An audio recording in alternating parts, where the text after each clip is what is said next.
Hello, everybody. Today we're going to talk about some flesh and blood issues and concerns.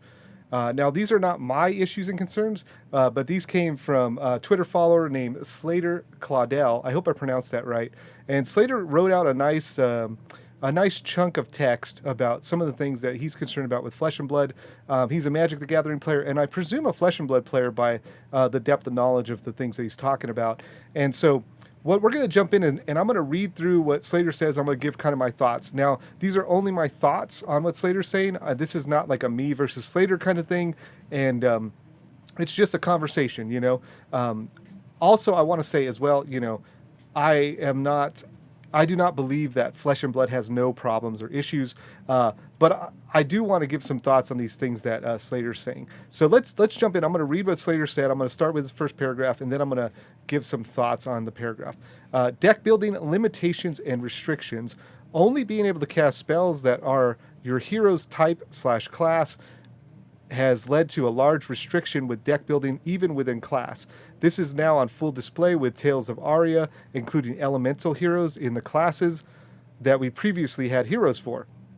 We saw this a little bit in Monarch with the shadow and light heroes, such as Chain. The new sets have over 50% of the cards in the set unusable for base set heroes such as Katsu, Azalea, Viserai. Not being able to utilize the new mechanics of a set makes constructed play feel very much like block construction. So block constructed play comes from Magic the Gathering. They used to release sets in blocks, and they would release sets that were tied to blocks rather. And there would be like 3 sets in a block, or maybe sometimes 4 sets in a block, and then you would be able to play the format within that block, right? So only the sets that were released for that block, the Mirrodin block or the Lorwyn block or something like that. So that's what Slater's referring to here. Okay, with few cards outside of type are generic majestic chase cards from the first couple sets. It almost feels like a rotation happens every set because new type heroes and cards make older equipment and heroes obsolete. I'm unsure how Fab could go about addressing this backwards compatibility issue. So I think what's happening here. This is a valid observation. Okay, I'm not going to call it an issue. I think it's an observation. What we're seeing here is that there are heroes being released, and other heroes have not really been developed, so to speak. So there's a lot of I don't want to say undeveloped heroes, but heroes that could be further developed that have been created, and new heroes are being created. So, and they're doing this by kind of like using this kind of sharding in a sense by saying, okay, we're going to have a ranger, but now the ranger is going to be an elemental ranger, right? Or an elemental guardian. Even though we already have a ranger, even though we already have a guardian, when you put elemental on it and then you make an elemental ranger card, the ranger cannot use the elemental ranger card. So it doesn't deepen the pool for the ranger. It makes it just kind of confined to the elemental ranger bucket. So what's happening is we have all these buckets, and instead of filling the buckets up, it looks like what Legendary Studios is putting more buckets, right? And it's like, hey, wait a second. When are we going to fill these buckets up? And I think this is an intentional approach from Legendary Studios to make these buckets, to make all of these heroes so that you have a varied gameplay experience. Okay, so that you can play against a bunch of different heroes instead of playing against the same heroes over and over again. Now, I mean, some argument can be made, well, everyone's playing against Chain because Chain's too good. But the point is, the intention is to make a bunch of classes. This is my speculation, by the way. I don't have any insider information on this or anything like that. So the intention is make a bunch of heroes and then deepen the heroes later. And I think this intention can kind of be spied out, right, by the release of Crucible of War, because Crucible made it deepened other heroes classes, right? So like Wizard, who didn't get a new hero, has cards in Crucible. Dash, which is a mechanologist, had cards in Crucible. So Crucible was a supplementary set that was made to kind of deepen those heroes. And even mechanologist got another hero, the Data Doll. But I mean, that that's new. It's kind of like, so I think what's happening is there's, instead of going tall with the heroes, like we're going to get these 4 heroes, we're going to focus them and deepen them, they went wide and they said, okay, we're going to put a bunch of heroes, and then over time we're going to deepen those heroes. And that I think that's a smart way to do it, because it gives you, when you're designing a game, the game is about knobs, right? It's about where do you turn the knob to adjust the environment to fit where you want it to be, right? So like, they do this a little bit in the color pie and Magic. This same kind of observation could be said about what happened in Hearthstone. When early Hearthstone came out, it was the same situation, right? Because you had these classes, you had a base set, and that's it. And so deck building felt like, well, we're going to put the best cards from the base set into this class, in the class cards. The best class cards, the best generic cards for that class, put them together, that's your deck, right? But as sets got released, new depth started happening with the heroes, or that kind of thing. In Hearthstone, they even added a new hero. It was kind of broken when they first added it, but like, that's what you could see is Hearthstone kind of did the kind of go tall approach, because they picked their heroes and then just kept releasing products that fed those heroes. Now it feels like Legendary Studios is adding a bunch of heroes and then going to deepen them. So I feel like that's an intentional thing, and it's a growing pain that every game has to go through that is built like this, because there's no way to fix this without releasing product like every 5 seconds to try to make more cards. You need more cards to kind of fix this problem. And so the question is, are we going to focus on doing all those cards focus on these heroes, or are we going to spread it out over a bunch of supplemental sets and stuff like that? I feel like that's what Legendary Studios is doing. I also want to just kind of speak to this idea of, hey, it's making heroes obsolete. I don't think it's making them obsolete. It's just a different choice, right? There still will be Azalea decks, and there's going to be Lexi decks. Like the Lexi deck is not the Azalea deck. They're not the same deck.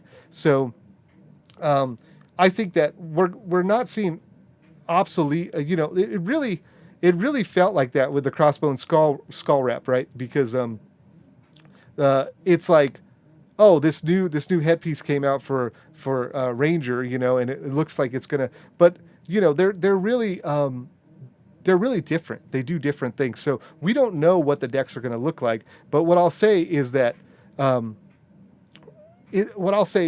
I think that having those knobs is a good idea, because if the meta shifts a certain way, then the supplemental set can release to give some more love to these heroes, and then those heroes could push back and create some pressure the opposite way in the meta.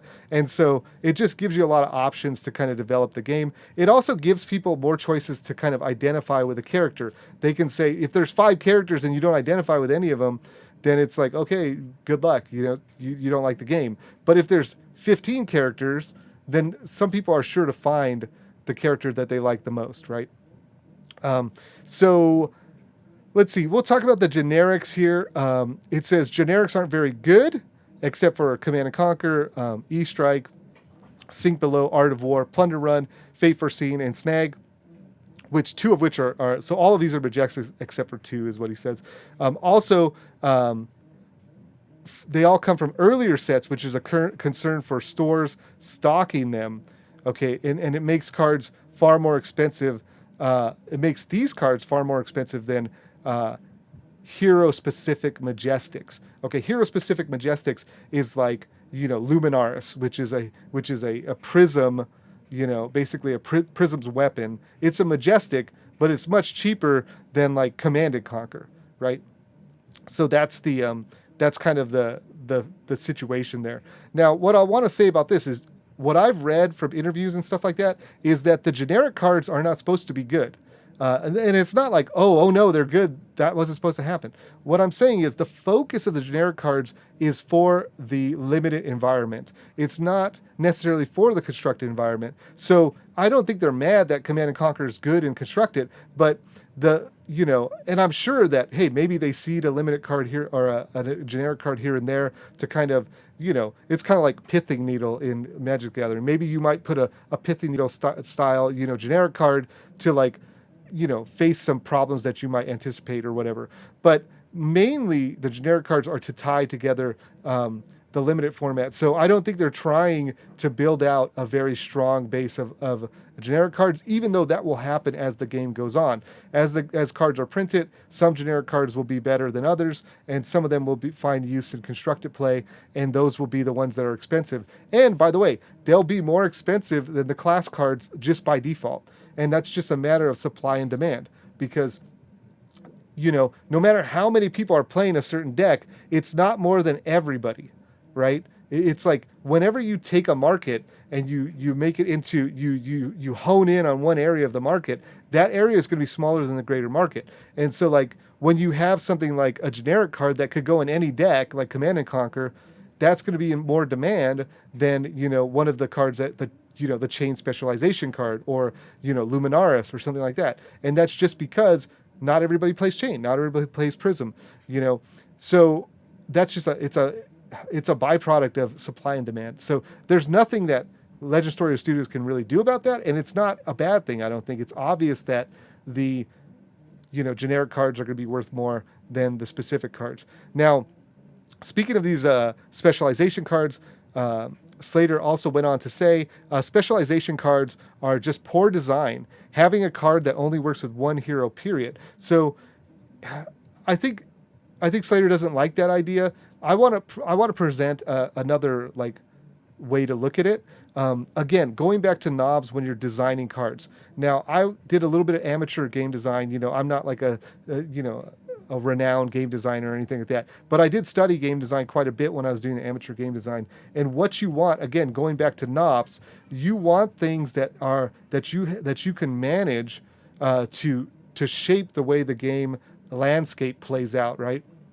So I see these specialization cards doing two things. Number one, it's a gimme to the people who play that hero. So somebody plays that hero, they get a little extra boost. They get a little something that further defines the hero's personality, or the hero's mechanics, right? It further defines it. The second thing it does is it's a mechanical thing that allows you to extend the ability of the hero without messing with the actual ability of the hero. So each hero in Flesh and Blood has this ability, right? And you don't have to mess with that to mess with the hero. What you can do is make a specialization card that then tweaks what the hero can do and how it can address the metagame, or how it can play or exist in the metagame. And so let's say right now we have certain specialization cards. They are what they are, right? But let's say they added a new one, right? Let's say Katsu got a new specialization card that did something different. Maybe that wasn't combo focused, or that did some other thing, that buffed the Kodachis, something like that. Then it would spawn a whole new style of Katsu, right? And that's a button, that's a knob that you can turn, right? And so it makes sense to me from a design point of view. I don't think it's bad design, but everyone's entitled to their opinion. I mean, maybe it is bad design. Maybe my opinion and my thoughts are just, maybe they don't hold water.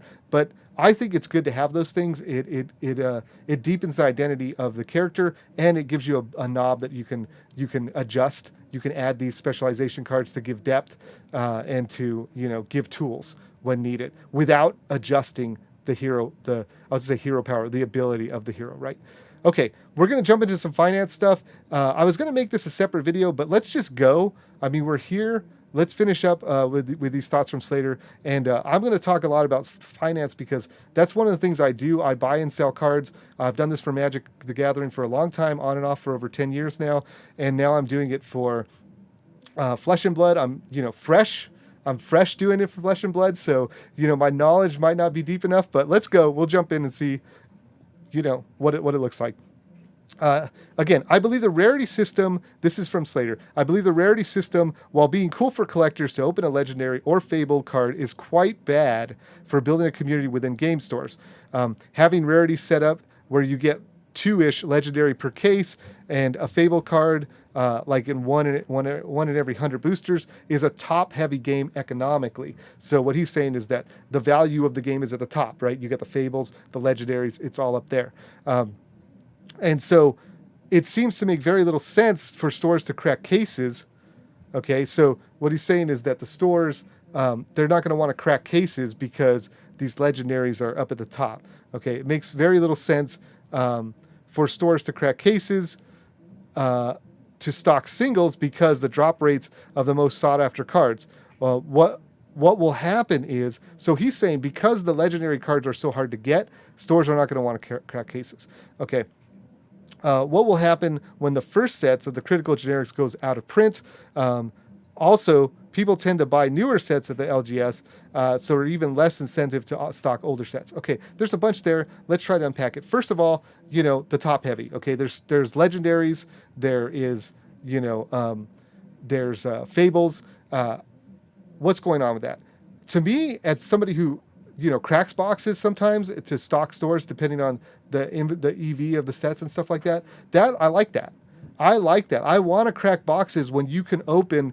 If I'm opening a case, right, and you look at the distributor cost of a case, let's say $160 for a case at distributor pricing. If I'm guaranteed at least $100 card in that case, then basically I need to make up $65 to break even. Okay, or $60 to break even. Now, if I open, a legendary and $100 card, a Command and Conquer or whatever, then my money's made. Everything else is profit in that case. So, to me, it's not about thinking, oh, I'm not going to open, a tunic. Like, to me, it's like I'm going to open some legendary. It doesn't matter. It's going to be about $100, and then out of the Majestics, I'm going to make my profit. The rest of that stuff is just gravy. Now, I think that I like that. And what that does is it really hammers the prices of everything else other than the legendaries and certain Majestics, those generic Majestics you were talking about. So that's good for a player because like everything else is super cheap. Okay. And for me selling it, the trouble that I have is like, man, do I want to list all these commons? Like, I have 1 million commons. Do I want to list them? It takes just as much time to list a common as it does a legendary card. Now, people who are interested in building that community at an LGS, they're gonna list those commons. I'm listing them for my Discord community, for the people who are in my Discord community. There's a lot of people in my Discord who have been like getting hyped about Flesh and Blood. We're all building decks together. We're all getting into it. And so I'm gonna stock the commons because I know they need them. And so I'm gonna take a sacrifice of time there to do that. But that's the labor intensive, kind of like that's it. Like that's in every card game. It's very labor intensive to do that. So those are more of the questions, not the way that the boxes are mapped out. I think I'm more excited about opening Flesh and Blood product because of the cost and what you can open versus a lot of Magic product. And I'm not trying to put the two against each other and say like this and this, but I'm just saying like, for comparison's sake, I would be more interested in popping those Flesh and Blood boxes. Now, maybe it's because my stock is low of Flesh and Blood and my stock of Magic is very high. I don't know, but it's just a little anecdotal thing to add there. Let's talk about some other stuff you said here, Slater. What will happen when the first sets goes out of print? We don't know. And you know what? They said they're going to print unlimited until it's no longer wanted. So we don't even know if that is going to happen. So I don't even think we should talk about that right now because we're not there yet. And we don't know what's going to happen. We don't know, what's next. People also tend to buy newer sets. I think your observation from the first paragraph just kind of supports this one. Look, if people buy a new set, let's say they go and buy a box of Tales of Aria, they're not going to need so many cards from the older set, right? If they want to get competitive, yeah, maybe they need some of those Majestics, which people are stocking, but like they can probably buy a couple of boxes of Tales of Aria and build a pretty competent Oldhim deck or whatever. So that's kind of a good thing in the sense of what you were talking about before, where there's too many buckets in your opinion, but there's all these buckets. And to me, it's good. Also, as a player, right? Like I play right now, I play Kano and I play Dash. This new set, if I wanted to, as a player, I could ignore the new set because there's nothing for Kano, there's nothing for Dash, and like I could just take a break. My wallet can breathe if I wanted to. Now, as a content creator, as somebody who's running a community, developing a community, I can't ignore the set, right? Not that I want to, but even if I did want to, I can't. But as a player, you can, where it's a little bit different in other games, So that's something to think about.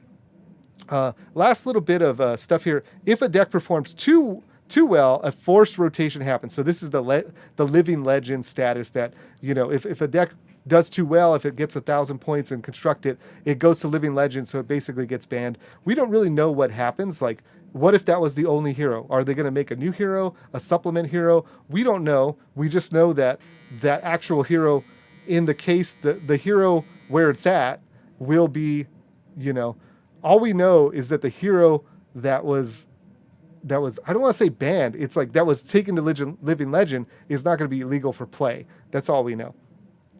But could lead lots of feel bads because of this reason. Chain gets banned. Let's talk about Chain. Chain's been, picking up a lot of heat. You lose like $500. Luckily, you get to play your legendary equipment in other decks. Maybe. I don't think the Chain, like, let's talk about the numbers. Let's talk about the numbers.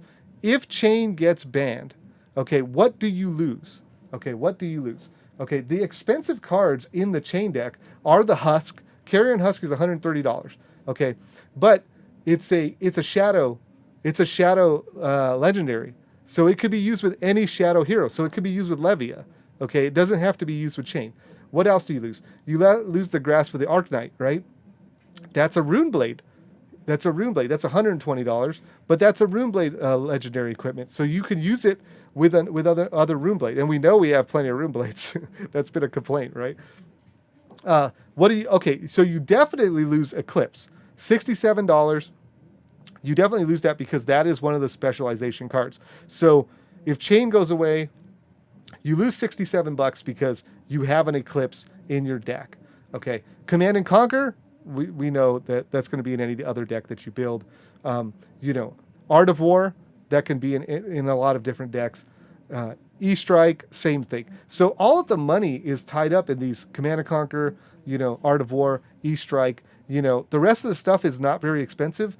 Maybe I'm missing something here, but let me know. Like, I just don't think, I think that like approach where you're like, you're just going to lose all this money. I really don't think you do. I think that, you are able to still sell your Husk. You're able to sell your Grasp. The Eclipse is just going to be dead in the water. That's the one you're going to lose because when Chain's gone, the specialization card goes with it, right? And so, but the Command and Conquers, the Art of Wars, the E-Strikes, all that stuff is going to be usable. So, all the commons and uncommons, all the commons and rares, like those things they're not worth anything really, essentially. And so, like, you will lose those, some of them, right? But not all of them. Again, some of them are shadow instants or shadow attack actions or whatever, So those are my thoughts. I don't want to go any longer. Man, 22 minutes. I had a lot to say. I think there's some things I left out, but I just want to appreciate that you took the time to write this out. And so my approach to appreciating that is just, hey, I'm going to take the time to answer your thoughts with my thoughts. If you want to continue the conversation, hit me up. Maybe we can talk about it in Discord. Maybe we can do something like that. I'm going to leave in below. For those of you interested in reading what Slater wrote, I'm going to put the Twitter link there to the Twitter conversation. For those of you interested in joining the Discord, I'm going to put that down there. And I'm also going to put my shop down there in case you want to check out my singles or whatever, see what I have in stock. Anyways, thanks for watching, and I'll talk to you guys later. Bye-bye.